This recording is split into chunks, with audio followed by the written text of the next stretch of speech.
अब इसकी जान छोड़ दोगे? अपनी हालत देखो, अपनी शक्ल देखो, कपड़े देखो कितने गंदे हैं। जाओ नहाओ जाके और कपड़े बदलो और पढ़ो बैठ के। मामा जी आप हमेशा मुझे ही कहती हैं, ना मैं अच्छा लगता हूँ आपको ना मेरे कपड़े अच्छे लगते हैं।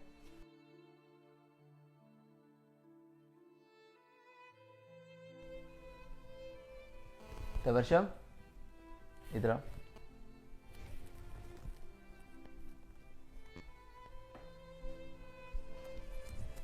जी बाबा जी। ये क्या हो रहा था? कुछ नहीं बाबा जी। मुझे पूरी आवाज आ रही थी। मामा के साथ बदतमीजी कर रहे थे। आपको पता है मेरी जिंदगी में कामयाबी की वजह क्या है? वालिदैन का अदब। मुझे नहीं लगता मुझ में किसी किस्म की काबिलियत है। सिर्फ वालिदैन की खिदमत की वजह से अल्लाह ताला ने खुशियाँ दी हुई हैं और तरक्की दी हुई है।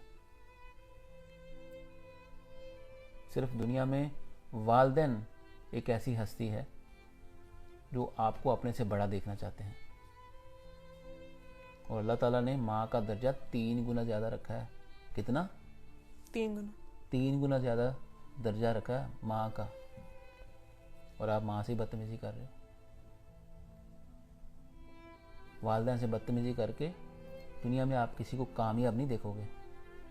अगर ज़िंदगी में कामयाब होना चाहते हो, खुश रहना चाहते हो, तो वालिदैन की इज़्ज़त करना सीखनी है। कुछ भी हो जाए, बुरे से बुरे हालात भी क्यों ना हो जाए।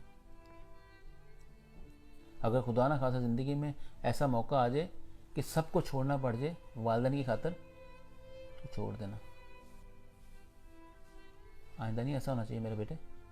मैं चाहता हूँ कि आप ज़िंदगी में आगे बढ़ो, लेकिन वालिदैन से बदतमीजी करके आगे नहीं बढ़ सकते। हमें आपकी फ़िक्र है। जाओ जाके मामा से माफ़ी मांगो और आइंदा नहीं ऐसा करना। जी बाबा जी।